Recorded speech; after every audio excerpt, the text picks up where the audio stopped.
Hola, mi nombre es Andrea Salcedo, soy cursante de la carrera de Relaciones Industriales en la Universidad Fermín Toro y en este momento hablaré un poco sobre lo que fue el movimiento obrero en Venezuela y el papel del Estado dentro de este movimiento. Bueno, lo primordial es saber que obviamente el movimiento obrero comenzó a la segunda mitad del siglo XVIII en Inglaterra con la Revolución Industrial. A partir de allí se fue extendiendo al resto de Europa y luego pasó con los migrantes europeos por la Primera y la Segunda Guerra Mundial hacia Latinoamérica. Es decir, que nos vimos muy influenciados por las conductas y las decisiones que ellos tomaban por allá, lo que venían acostumbrados.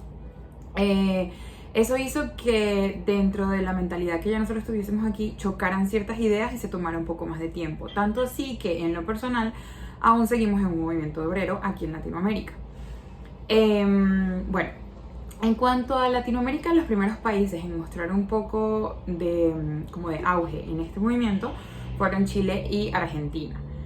Luego luego se extendió a ciertos países y en eso es el caso de Venezuela. En Venezuela como tal, a finales del siglo XIX, sucedieron ciertas inversiones extranjeras que ayudaron a que creciera un poco la parte de industrialización y de gremios como tal en el país. Es decir, habían más carpinteros, habían más mineros, habían topógrafos. O sea, se empezó como a impulsar la parte laboral en el país. Esto ayudó a que se creara un congreso de obreros, pero esto no duró mucho porque por los intereses políticos que había dentro del país no le dieron mucho hincapié, sino que se siguieron concentrando en otras áreas económicas y que necesitaban también que necesitaban atención, que necesitaban atención.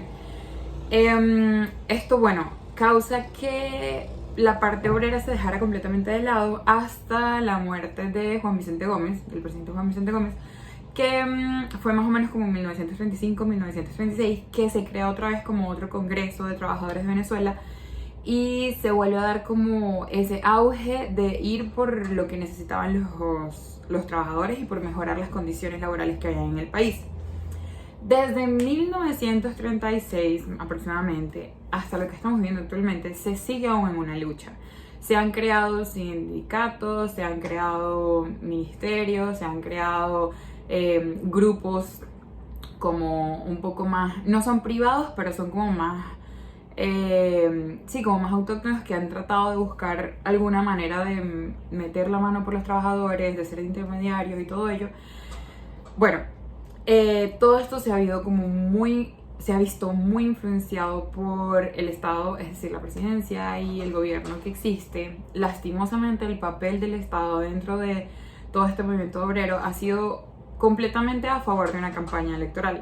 Es decir, si lo que se está viviendo en cuanto a la parte laboral en el país conviene para el gobierno, entonces se van a meter, van a prometer cosas, van a crear, nuevas leyes o van a buscar alguna manera de utilizarlo a su favor. Y si no les funciona cierta cosa, también lo dejan de lado. Pero es algo completamente que depende de sus intenciones y de sus intereses. No es algo que vele como tal por el bienestar y las buenas condiciones de los trabajadores. Entonces, en lo personal, creo que obviamente a Latinoamérica en general le falta mucho por crecer. Como dije al principio, creo que aún seguimos en un movimiento obrero. Es súper importante que la carrera de Relaciones Industriales esté incluso tomando cada vez más auge y más popularidad, porque entonces dentro de una empresa es el Departamento de Recursos Humanos el que puede velar por el bienestar de ese talento humano.